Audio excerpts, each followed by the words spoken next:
শেরপুরের শ্রীবরদীতে টিসিবি পণ্য বিতরণ নিয়ে উঠেছে নানা অনিয়মের অভিযোগ। কার্ড থাকা সত্ত্বেও তা স্ক্যান করে মিলছে না কাঙ্ক্ষিত পণ্য। এতে ভোগান্তিতে পড়ছেন হাজারেরও বেশি স্বল্প আয়ের মানুষ। অভিযোগ তদন্ত করে প্রয়োজনীয় ব্যবস্থা নেওয়ার আশ্বাস জেলা প্রশাসকের। শেরপুরের শ্রীবরদীর নয়াপাড়া গ্রামের সত্তরার্থ হামেদা বেগম ইউনিয়ন পরিষদের বারান্দায় বসে থাকেন টিসিবির পণ্যের আশায়, কিন্তু গেল 2 মাস তার ভাগ্যে কিছুই জোটেনি। একই আশায় দিন গুনছেন তার মতো হাজারেরও বেশি কার্ডধারী।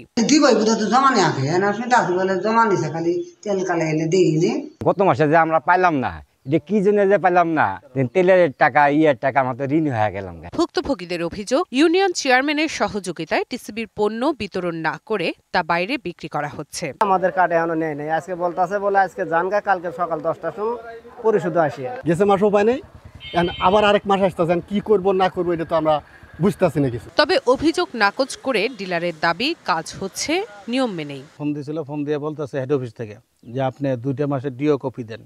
2টা মাসের ডিও কপি আবার তাদের কাছে পাঠিয়ে দিছি যে আমার নামে কত কত বরাদ্দ আসছে এটা দেখেন। পরে বরাদ্দ তারা দেখছে, এই পর্যন্তই। অ্যাপসের বাইরে লেনদেন বা বিক্রির সুযোগ নেই বলে জানান টিসিবি কর্মকর্তা।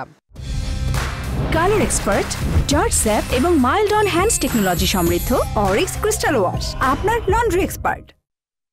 বরাদ্দ পেলে টাকা জমা দিবে ব্যাংকে, টাকা ওকে হবে, তার নামে ডিউ হবে, তারপরে সে পণ্য নিবে। নেওয়ার পরে তখন সে অ্যাপসের মাধ্যমে উপকার বিক্রি করবে, সেটা সিস্টেম। কিন্তু সে পণ্য না পেয়ে অ্যাপসে স্ক্যান করে মাল বিক্রি করবে কিভাবে? অভিযোগ তদন্ত করে প্রয়োজনীয় ব্যবস্থা নেওয়ার আশ্বাস দিলেন জেলা প্রশাসক। বিষয়গুলো সমাধান করার জন্য আমরা ঢাকায় চিঠি লিখেছি, সেখান থেকে সমাধান করার জন্য যাদের জন্য টিসিবি দেওয়া হচ্ছে সেই সব প্রান্তিক জনগোষ্ঠী যেন কোনোভাবে ক্ষতিগ্রস্ত না হয় আমি অবশ্যই দেখব। দ্রব্যমূল্যের ঊর্ধ্বগতির বাজারে নিম্ন আয়ের মানুষের সান্ত্বনার নাম টিসিবি পণ্য। তাই অভিযোগ তদন্তে প্রমাণ মিললে কঠোর ব্যবস্থা নেওয়ার দাবি সাধারণ মানুষের। Rifat Tasnova, BBC news desk.